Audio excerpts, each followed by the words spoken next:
Alright, so now on top of the enemies being able to, some of them spawning in, floating either coming right or left down at you, some will still come down straight. Now we have an enemy that will be able to ram into you at from a certain distance. So quick look at some variables that were for that, had to be put in place for that. And, right there in the void start, we have void update. Calculate movement is now just the basic thing there. So the void enemy ID method was made. So you got your base enemy, that's gonna just do whatever you say the code is for that. So here in the base enemy, I've got the switch for that ability, so it can, not every single one of them are just coming straight down. And in the ram enemy, I have the code for the ramming. You got the detect range and, the ram speed. And I have begun working on the enemy shields, and that has actually led me to creating a damage method and putting this can fire code into here. Here's the damage method.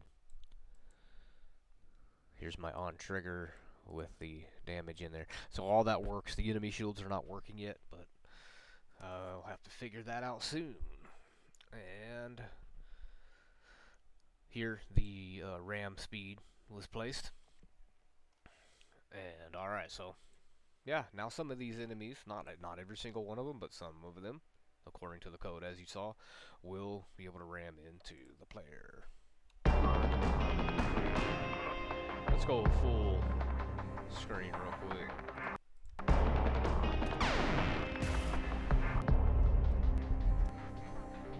Let's see.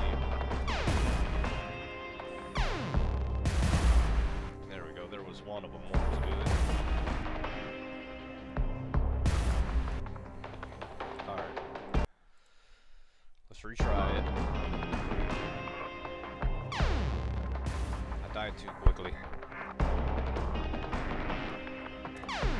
Thought that one was gonna ram. We'll find one.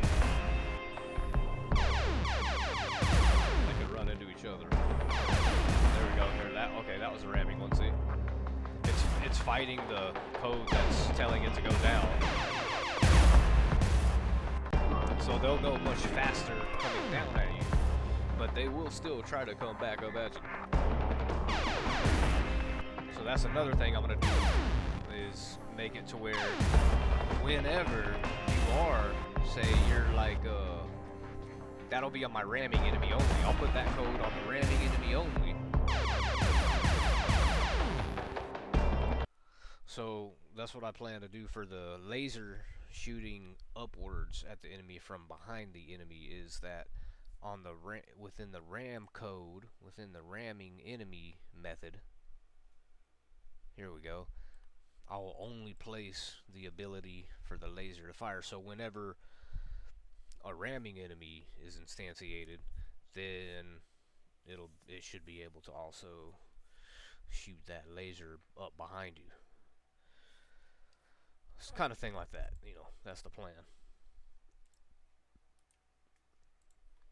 So for now, that's good to go.